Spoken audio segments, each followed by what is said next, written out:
सेवा भाव से भरा हृदय, प्रेम से प्रेरित आत्मा ही समाज की सेवा कर सकती है। कुछ लोग बदलाव लाने का साहस रखते हैं और अपने हिस्से का दिया जलाकर अंधेरे को दूर करने की कोशिश करते हैं। आज सिंपली बातें में हम आपके साथ हैं और साथ में एक ऐसे व्यक्तित्व हैं, आईएएस नवीन जैन, जो वर्तमान में सेक्रेटरी हैं जीएडी डिपार्टमेंट के। प्रशासनिक सेवाओं को आप बखूबी निभा रहे हैं और साथ ही अपने चलाए हुए कैंपेन्स डॉटर्स आर प्रीशियस और स्पर्श द्वारा बच्चों के साथ हो रहे सेक्सुअल एक्सप्लॉयमेंट के बारे में जागरूकता जगा रहे हैं। आइए बात करते हैं आईएएस नवीन जैन से। सर, आपका बहुत बहुत स्वागत है सिंपली बातें में। Thank you very much. हम सबसे पहले आपसे जानना चाहेंगे कि बचपन के नवीन कैसे थे, क्योंकि बच्चे सपना देखते हैं बड़े होकर ये बनना है, बड़े होकर वो बनना है। आपने क्या सपना देखा और उन सपनों को पूरा करने के लिए पढ़ाई के प्रति आपके क्या विचार रहे? देखिए, मैं एक हरियाणा के छोटे से कस्बे में था और वहाँ जो अगर मैं ये कहूँ कि कोई सपना देखा था, तो बच्चों के सपने मुझे लगता है कि बदलते रहते हैं। वो जो भी चीज़ देखते हैं उससे इन्फ्लुएंस हो जाते हैं। अगर आसमान में हवाई जहाज को देखते हैं तो वो पायलट बनने का सपना देख लेते हैं, और अगर आर्मी के एक ट्रक को देख लेते हैं तो वो आर्मी में जाने का सोच लेते हैं। तो मुझे याद नहीं पड़ता कि एज सच मैंने कोई एक पर्टिकुलर फील्ड को सेलेक्ट किया हो। और जो एक सबसे बड़ा निर्णय लेने की एक्चुअल स्थिति इंडिया में आती है वो होती है 10th के बाद, जब आप स्ट्रीम का चुनाव करते हैं, क्योंकि वो स्ट्रीम उम्र भर के लिए तय कर देती है कि कहाँ आप जा सकते हैं और कहाँ कहाँ अब के बाद आप नहीं जा पाएंगे।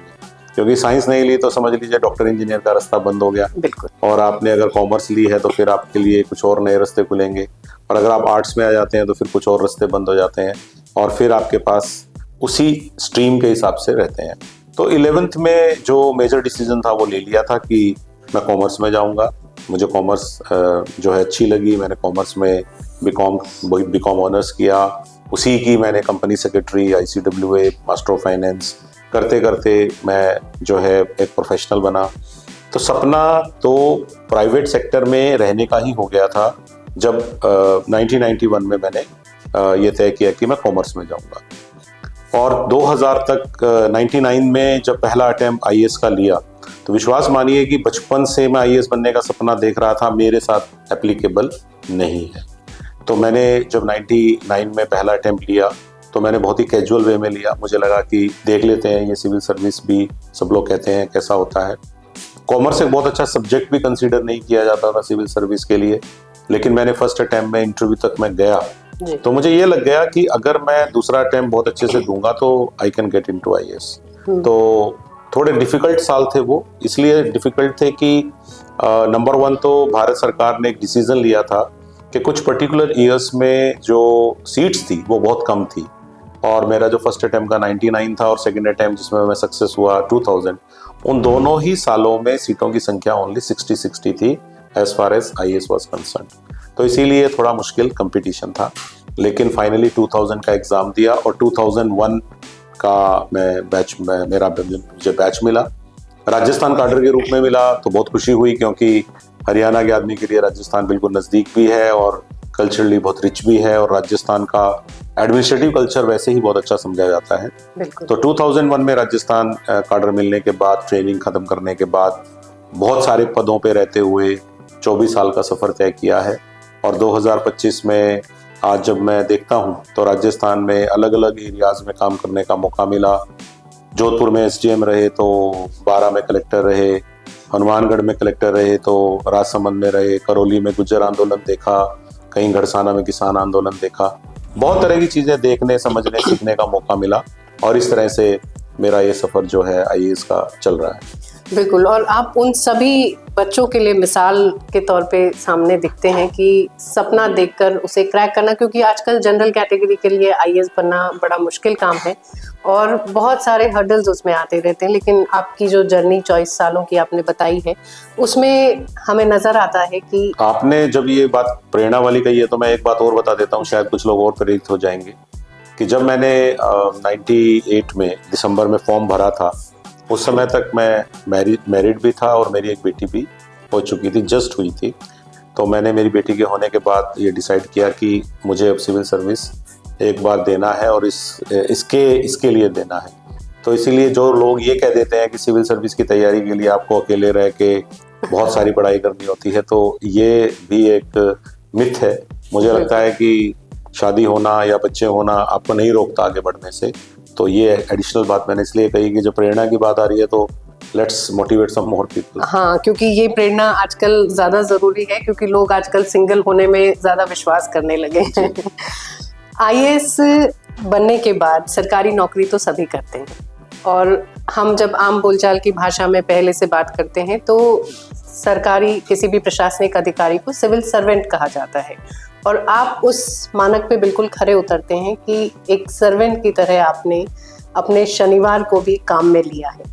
सैटरडेज फॉर सोसाइटी जो आपने चलाया है, एक मुहिम चलाते हैं आप, जिसमें आप डॉटर्स आर प्रेशियस और स्पर्श कैंपेन की बात करते हैं, जो बच्चों के लिए जो सेक्सुअल एक्सप्लॉयटेशन है उनका, जो उनको जागरूकता लाना है, उस पर आप काम करते हैं। ये दोनों जो मुहिम है कैसे शुरुआत हुई और इनकी प्रेरणा आपको कैसे मिली? देखिए, मैंने कभी ये सोचा नहीं था कि मैं देखिए मेरी पूरी नौकरी ही सोशल सेक्टर के लिए है।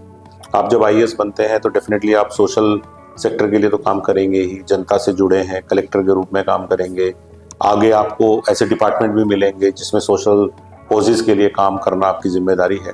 लेकिन मुझे लगा कि कहीं ना कहीं सैटरडे संडे 2 छुट्टियां जो होती हैं वीक में 2 दिन, उनमें से एक दिन जो है वो समय निकाला जा सकता है। और इसकी शुरुआत ऐसे हुई थी कि जब मैं मेडिकल एंड हेल्थ डिपार्टमेंट में एमडी नेशनल हेल्थ मिशन था राजस्थान का, तो उस समय मैंने देखा कि राजस्थान की रेपुटेशन इंडिया में एक ऐसे स्टेट के रूप में है जिसका चाइल्ड सेक्स रेशो कम है। हमसे भी कई स्टेट ऐसे हैं जिनका कम है, लेकिन हम भी कम वालों में ही गिने जाते थे, क्योंकि हमारा भी 885 के आसपास हो गया था 1000 लड़कों के मुकाबले। तो नेचुरली सरकार भी उस समय बहुत सारी चीजें करने की कोशिश कर रही थी।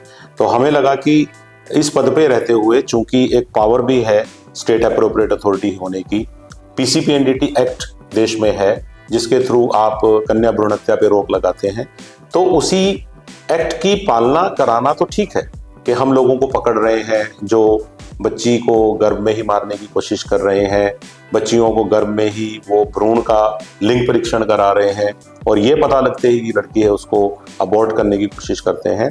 तो एनफोर्समेंट पार्ट तो ठीक है, लेकिन कहीं ना कहीं मुझे लगा कि हमें इसमें अवेयरनेस पार्ट पे भी काम करना चाहिए, और इसीलिए डॉटर्स आर प्रीशियस प्रोग्राम हम लोगों ने 2016 में शुरू किया। 14, 15, 16 में एनफोर्समेंट चलती रही, लेकिन 16, 17, 18 में एनफोर्समेंट के साथ साथ हम लोगों ने अवेयरनेस का भी एक मॉड्यूल शुरू किया जिसका नाम हमने रखा डॉटर्स आर प्रीशियस। इसमें हम लोग आम जनता तक जाते थे, और इसमें हमारे सरकारी लोग भी इन्वॉल्व थे, एनजीओज भी इन्वॉल्व थे, और मैं कहूँगा कि बहुत हद तक आम जनता भी इन्वॉल्व थी, क्योंकि वॉलंटियर्स को इन्वाइट किया गया कि आप भी हमसे ट्रेनिंग लेके हमारे कंटेंट को सीखिए, और उसके बाद स्कूल में, कॉलेज में, मेडिकल कॉलेज में, नर्सिंग कॉलेज में, सोसाइटी में, जहां कहीं भी कुछ लोग आपको मिले। लेकिन टारगेट था 20 से 25 साल के युवाओं को ज़्यादा से ज़्यादा टच करिए, क्योंकि जल्दी ही ये लोग फैमिली वे में जाएंगे, और इनको बताइए कि यदि समाज में लड़कियों की संख्या गिरेगी तो उससे किस तरह की प्रॉब्लम्स आ सकती हैं, क्योंकि जितने लड़के जरूरी हैं समाज के लिए, उतने ही भविष्य के लिए लड़कियां भी जरूरी हैं। तो कन्या भ्रूण हत्या को रोकने के लिए अवेयरनेस पे जब काम किया गया, तो शनिवार को हम लोगों ने ज्यादातर सेशंस को रखा, ताकि हमारा जो रूटीन का नॉर्मल काम है वो डिस्टर्ब ना हो। और वैसे भी एक अच्छी बात यह रहती है कि सरकार में जिस दिन सैटरडे को सरकारी अधिकारी या कर्मचारियों की छुट्टी होती है, बहुत सारे स्कूल कॉलेजेस काम कर रहे होते हैं। तो इसीलिए आप अवेयरनेस के लिए अगर स्कूल कॉलेज को टारगेट करते हैं तो शनिवार को काम करने से आपके दोनों मकसद अचीव हो जाते हैं। आपके पास जाने के लिए टाइम भी है, और वो लोग भी उस दिन आपको समय दे देते हैं। तो डॉटर्स आर प्रीशियस बहुत अच्छे से चला। 16, 17, 18 में हम लोगों ने कई तरह के कीर्तिमान बनाए। मैं कहूँगा एक दिन में ही हमने लगभग 10 लाख लोगों तक अपनी बात को एक साथ पहुँचाया था, जो कि लिम्का बुक ऑफ रिकॉर्ड्स में भी दर्ज हुआ, कई तरह की रिकॉर्ड बुक्स में दर्ज हुआ, क्योंकि उसके लिए हमने बहुत मेहनत की।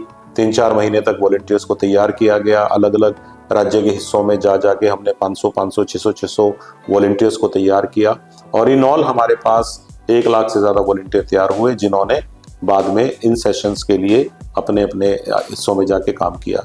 चाहे कहीं 10 लोग हों, चाहे कहीं 100 लोग हों, चाहे कहीं 500 लोग हों, हर तरफ अवेयरनेस के लिए काम किया गया। और इसका फ़ायदा ये हुआ कि हमारा जो चाइल्ड सेक्स रेशो है उसमें इजाफा हुआ, और जो भी हमारी उस समय की PCTS की रिपोर्ट्स आती थी जिसमें डेली बर्थ्स को रिकॉर्ड किया जाता है, वो हमारी 2016, 17, 18 की बहुत बेहतरीन आई कि सेक्स रेशो एट बर्थ, जिसको हम SRB बोलते हैं, वो बढ़ रही है।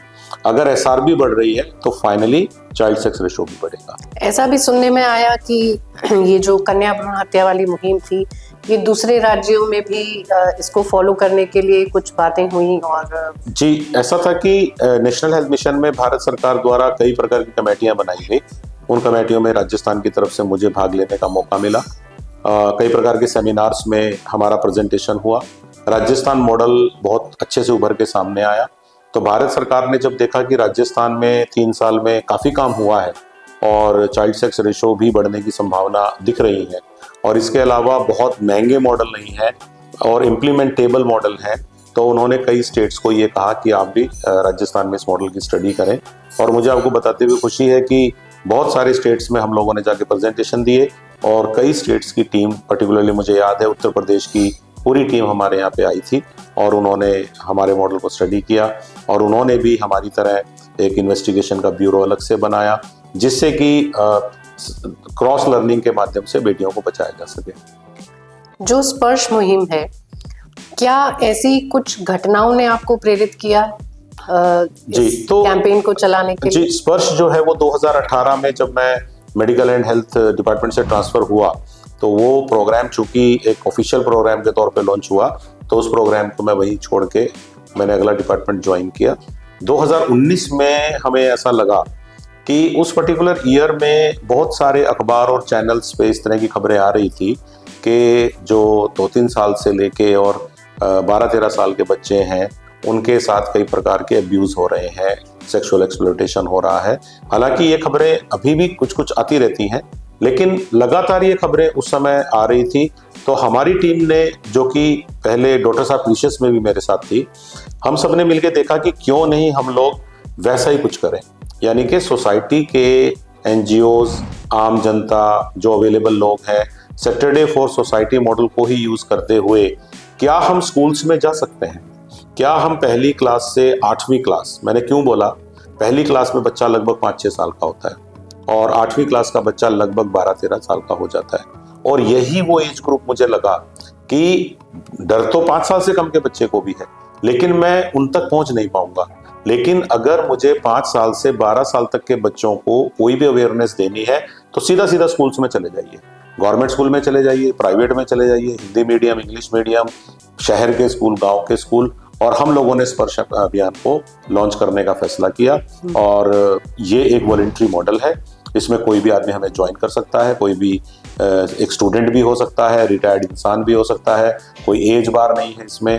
केवल आपकी इच्छा शक्ति होनी चाहिए, आपका कम्युनिकेशन अच्छा होना चाहिए, जिसके माध्यम से आप हमारी बात लोगों तक पहुंचा दें।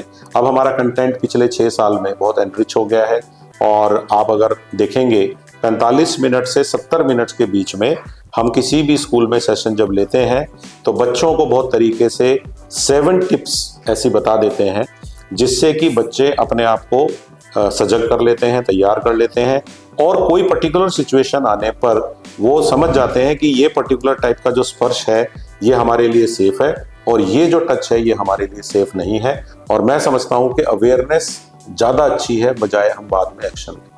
बिल्कुल जी। ये जो 7 टिप्स, 7 सिग्नल्स की आप बात करते हैं, तो इसके बारे में हमें थोड़ा सा विस्तार से बताएंगे कि ये क्या है 7 टिप्स? देखिए, वैसे तो 7 टिप्स बताने में करीबन 20-25 मिनट लग जाते हैं क्योंकि हमारा सेशन लगभग 1 घंटे का होता है, 45 मिनट से 70 मिनट। मैं पॉइंट्स के तौर पे जरूर बताऊंगा ताकि इस पॉडकास्ट को देखने वाले लोगों को फायदा हो। और मैं ये भी उनको कहना चाहूंगा कि वो चाहे तो इंस्टा पे स्पर्श अभियान के पेज पे भी जा सकते हैं, जिसका एड्रेस मैं चाहूंगा कि आप जरूर दें, और वहां पर उनके विस्तृत वीडियोस अवेलेबल हैं और इवन यूट्यूब पे भी आपको पूरे विस्तृत वीडियोस मिल जाएंगे। क्योंकि ये मैटर शॉर्टकट का नहीं है, ये मैटर लगभग 1 घंटे में एक 5 साल से 12 साल के बच्चे को बहुत अच्छे से उसकी कॉन्शियस में उस चीज को डालने का है। लेकिन वो 7 टिप्स मैं जरूर यहाँ पे बताना चाहूंगा शॉर्ट में ही। सबसे पहली टिप हम ये बताते हैं बच्चों को कि देखिए, आप ये मान के चलिए कि जो बेड टच है वो कहीं से भी आ सकता है, वो कोई मेल भी हो सकता है, कोई फीमेल भी हो सकती है। वो कोई घर का इंसान भी हो सकता है, नॉट ओनली स्ट्रेंजर।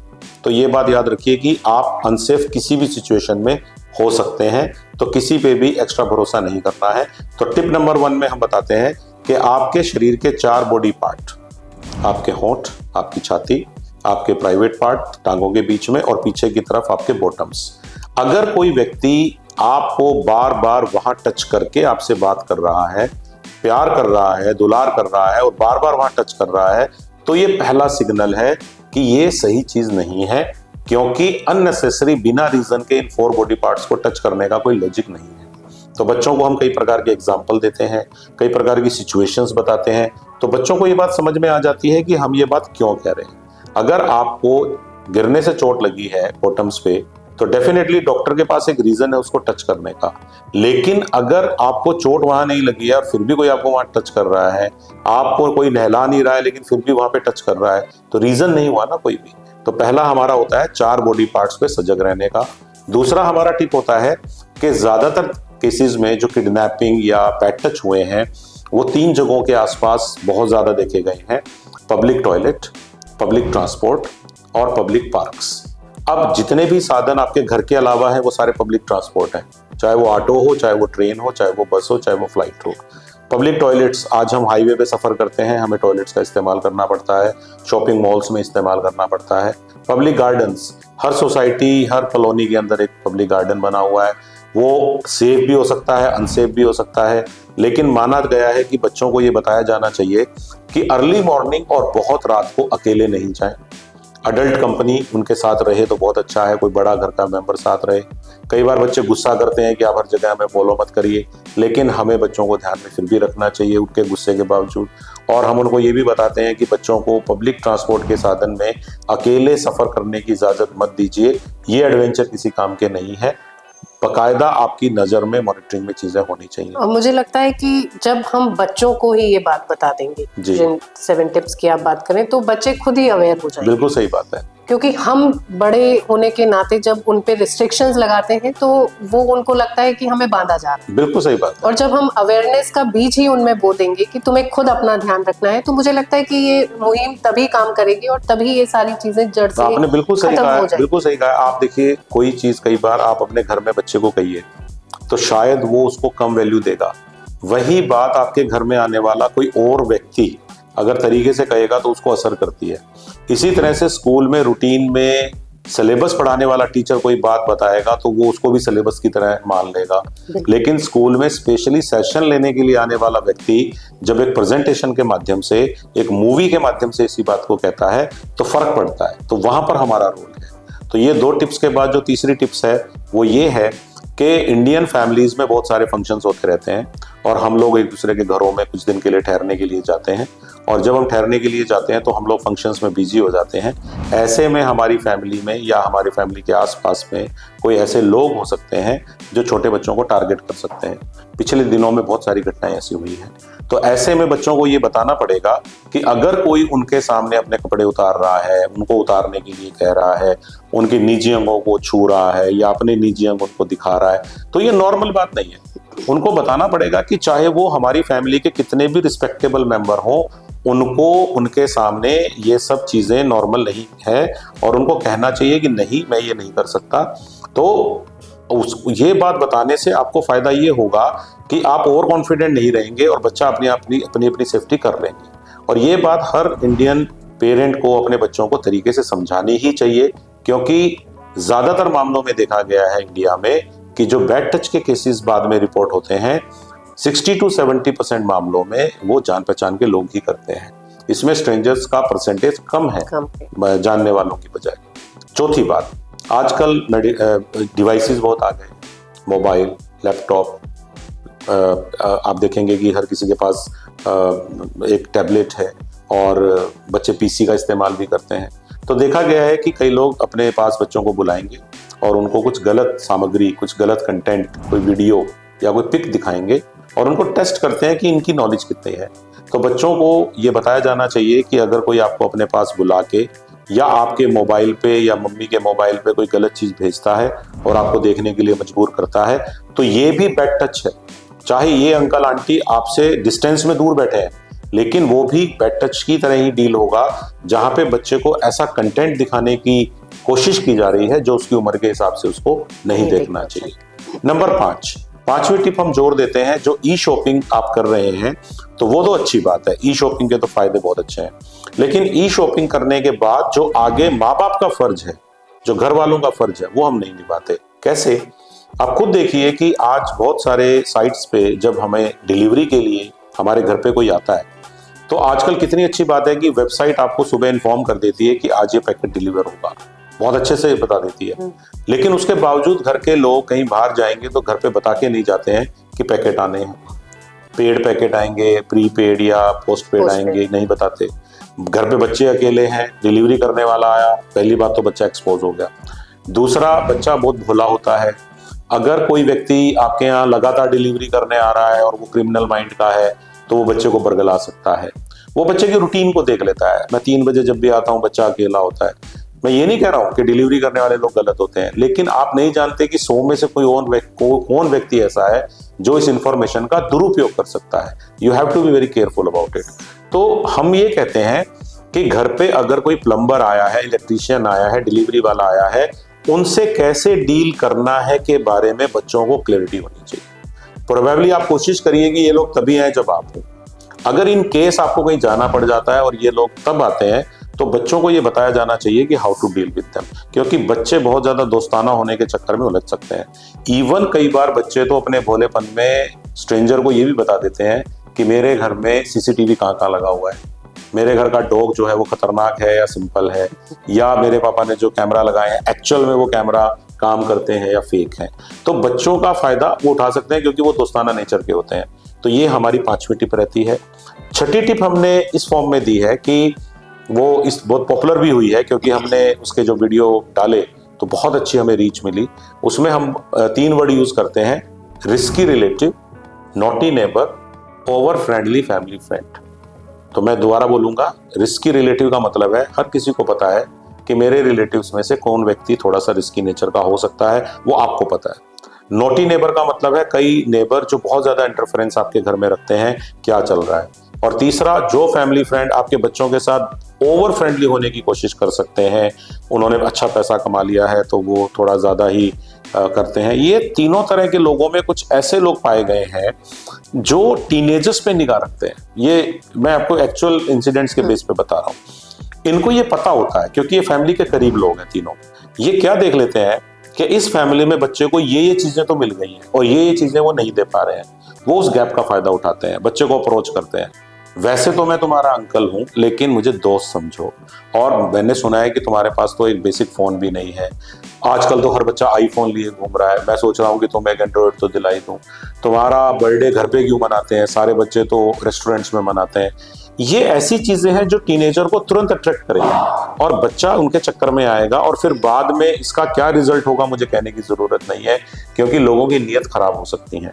तो ये हमारी 6ठी और बहुत महत्वपूर्ण टिप रहती है कि पर्टिकुलरली बड़े होते हुए बच्चे बच्चियों को आप इस तरह के लोगों के प्रति सावधान करें और बच्चों को ये कहें कि अगर कोई अंकल आंटी आपको कोई ऐसी चीजें ऑफर कर रहा है जो थोड़ी सी महंगी है तो दे शुड टेल अस। और कई बार क्या होता है, बच्चे सोचते हैं कि ये बात नहीं बतानी है कि अंकल ने मुझे फोन दिया है या मेरे लिए पार्टी रख रहे हैं। 7वीं और आखिरी टिप जो हम बच्चों तक पहुंचाते हैं कि अव्वल तो बच्चों को सोशल मीडिया अकाउंट नहीं बनाने चाहिए, लेकिन आप जानते ही हैं कि आज जब सारे माँ बाप फोन स्क्रॉल करते रहते हैं तो बच्चे भी ये काम करते हैं। तो बच्चों ने अपनी बर्थ डेट को फेक करके अकाउंट बना रखे हैं फेसबुक पे, इंस्टा पे, एवरीवेयर, लेकिन वहां पर कुछ लोगों ने सेलिब्रिटी अकाउंट को फेक किया हुआ है।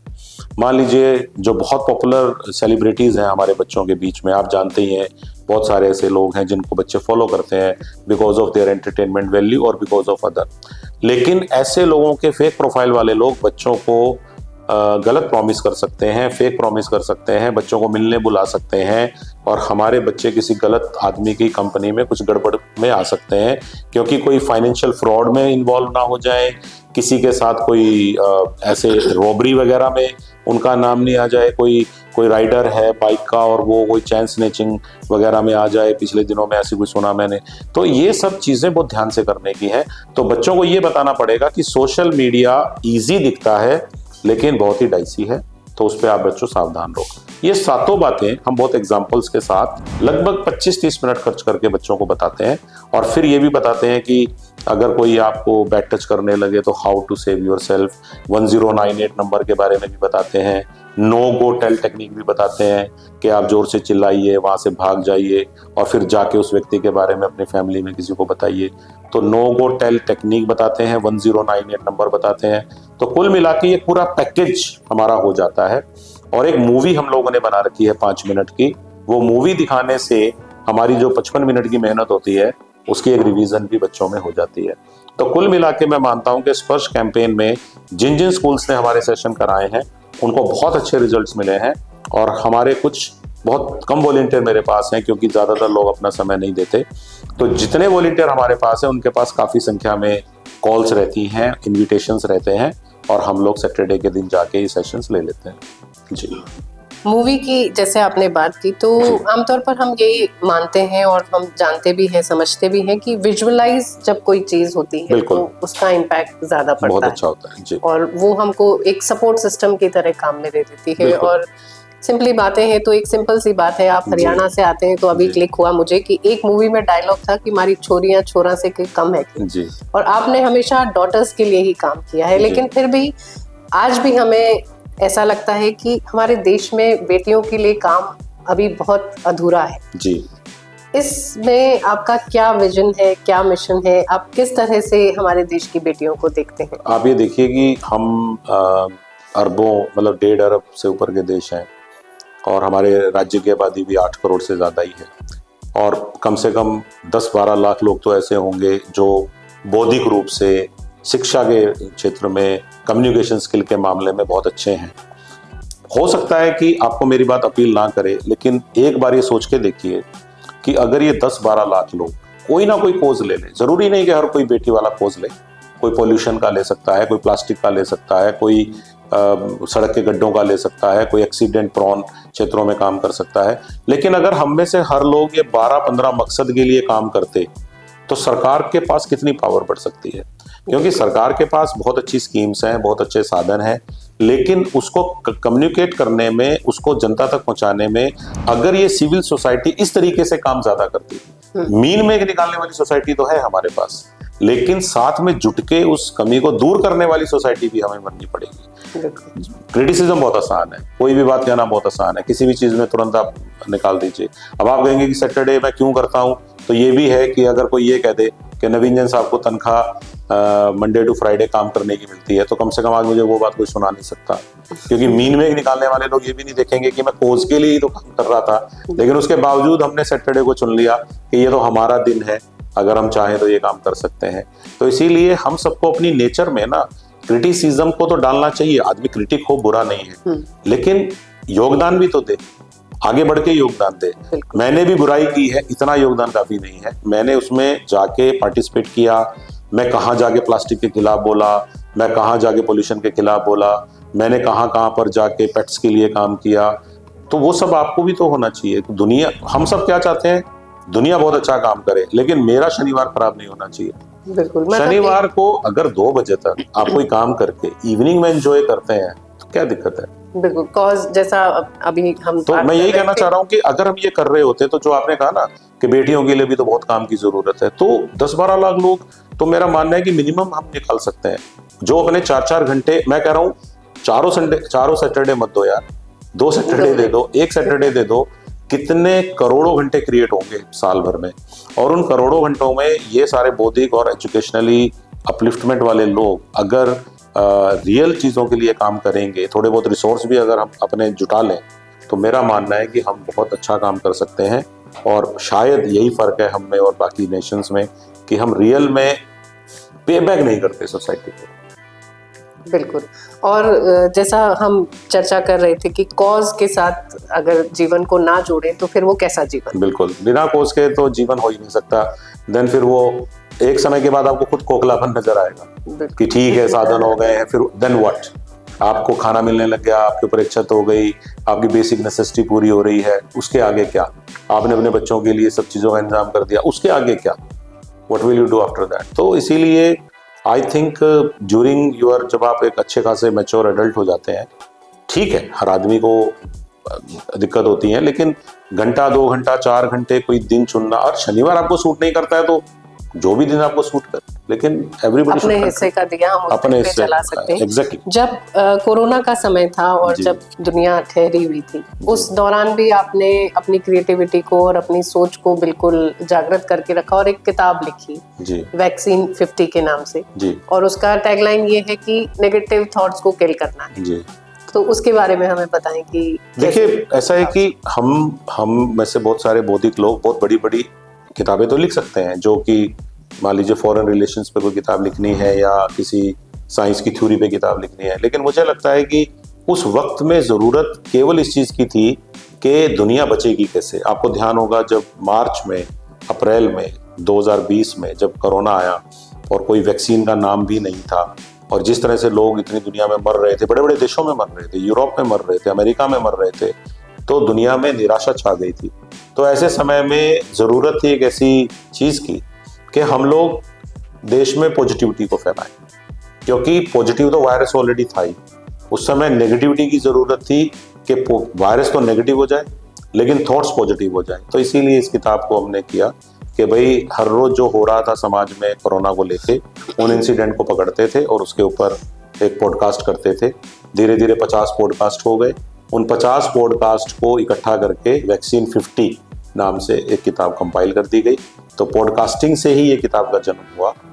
जो अप्रैल और मई में पॉडकास्टिंग मैंने की, उससे ये किताब का जन्म हो गया और ये लोगों को प्रेरित करने लगी। और ये कोरोना के बाद कोई भी डिजास्टर में आप इसको पढ़ेंगे, और ये कहानियाँ आम आदमी के जीवन से जुड़ी हुई हैं, हमारी सोसाइटी की कहानियाँ हैं। मैंने कोई कहानी किन्हीं साधु, हमारे जैन साधु से सुनी, कोई किसी बुक में पढ़ी।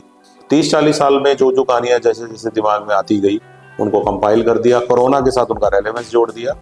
तो इस तरह की एक कोशिश की गई थी। बिल्कुल, बहुत बहुत बहुत धन्यवाद नवीन सर आपका कि ये जो कैंपेन आप चला रहे हैं, ना सिर्फ इस पॉडकास्ट के लिए धन्यवाद, बल्कि ये सैटरडे फॉर सोसाइटी और स्पर्श कैंपेन, डॉटर्स आर प्रीशियस, ये सारी जो बातें हैं, जो शब्द हैं, बड़ी साहस है, बड़ी समृद्धता है इन शब्दों में। और आप अगर इस मुहिम से जुड़ना चाहते हैं, आप देश के किसी भी कोने में रहते हैं, तो आप इस मुहिम के साथ जुड़ सकते हैं। स्क्रीन पर आपको सारी डिटेल्स इसके बारे में मिलेगी, क्योंकि अपने हिस्से का दिया तो हमें खुद ही जलाना होगा। हम साथ चल सकते हैं, और जब बहुत सारे दिए जलेंगे तो निसंदेह बहुत रोशनी हो जाएगी। थैंक यू सो मच, आप पॉडकास्ट में आए और सिंपली बातों में हमारे साथ आपने इन सब विषयों पर चर्चा की। Thank you so much.